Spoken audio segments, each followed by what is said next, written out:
नमस्कार मंडळी, स्वागत आहे तुम्हा सर्वांचं परत एका नवीन ब्लॉग मध्ये. तर मित्रांनो, मी आली महाराष्ट्रात आणि हे आहे मला माहेर शिंदखेड. तर आज ना महादेवाचे लग्न आहे. महादेवाचे लग्न झाल्यानंतर 5 दिवसांनी यात्रा असते. तर चला आता मी तुम्हाला लग्न दाखवतो.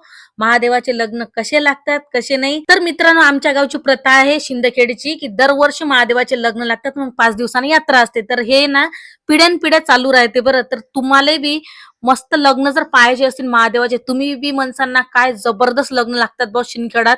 एक नंबर दुरून दुरून लोक येतात बरं दर्शनासाठी आणि लग्न लावायसाठी आणि यात्रा बी आहे ना. तर मित्रांनो, व्हिडिओ शेवटपर्यंत बघा फक्त आहे ना. आणि तुम्ही जर नवीन आपल्या चॅनलवरती असाल ना, प्लीज चॅनल सबस्क्राईब जरूर करा आणि व्हिडिओ लाईक करा आणि मित्रमैत्री शेअर करा. तर चला आता मस्त लग्न दाखवतो मी तुम्हाला महादेवाचे कसे लागतात. तर मित्रांनो, महादेवाचे लग्न आहे ना खारी खोबरं फेकून लागतात बरं. फक्त व्हिडिओ शेवटपर्यंत बघा आहे ना.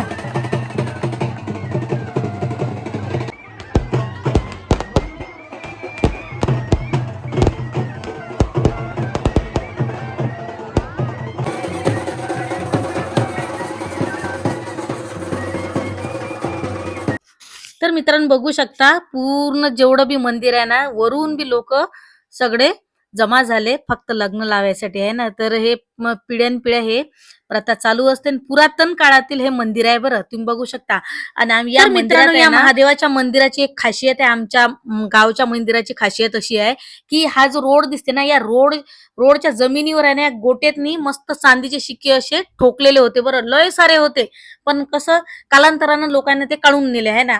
मी जेव्हा लहान होती ना, तर तेव्हा एवढे सारे शिक्के होते चांदीचे, मस्त असे शिक्के लावलेले होते.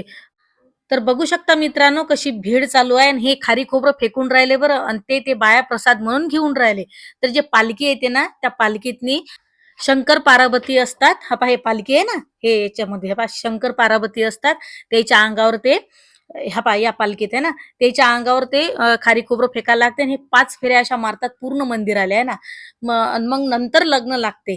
तर जो प्रसाद जो खाली पडते ना, हे ते बाया उचलून राहिल्या बरं, तुम्ही बघू शकता. मी लहान होती ना, मी बी उचलत जाऊ बरं. लहान होते, काही समजेच नाही ताई. बाया अजून उचलतात. मी काही उचललं नाही बा, पण बाया उचलतात. मी ना लहानपणी लय उचलत जाऊ माहित आहे. आणि हे पहा लोक पहा किती वर मस्त असे मंदिराच्या टोकावर चढले. आणि बघू शकता मित्रांनो, सगळं पुरातन मंदिर आहे बरं हे. खरंच, पण आमच्या गावची जत्रा असली ना, लय गमते बरं. मस्त जत्रा राहते, देवाचे लग्न राहतात. आता 5 दिवसानं यात्रा आहे. तर आता देवाचे लग्न लागणं चालू झालं आहे ना. ऐका आता कसे लग्न लावतात.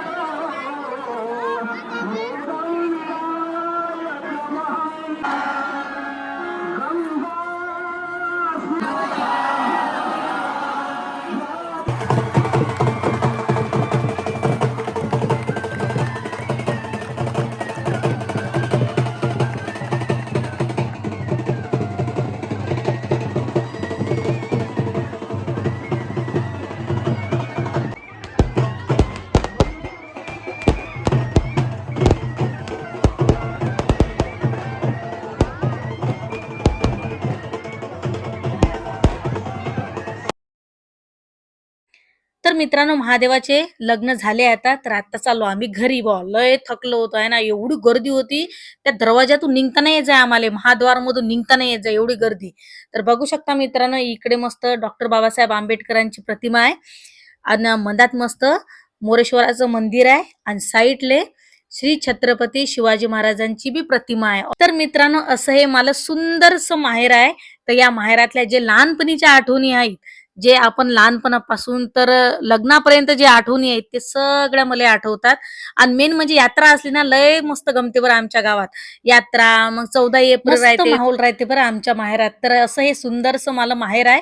तर मित्रांनो, व्हिडिओ तुम्हाला कसा आवडला, देवाचे लग्न तुम्हाला कसे वाटले, प्लीज कमेंट करून नक्की सांगा. आणि तुम्ही जर नवीन आपल्या चॅनलवरती असाल ना, प्लीज चॅनलला सबस्क्राईब जरूर करा आणि व्हिडिओ आवडल्यास व्हिडिओला लाईक सुद्धा करा. Bye bye. परत भेटूया एका सुंदर ब्लॉग मध्ये.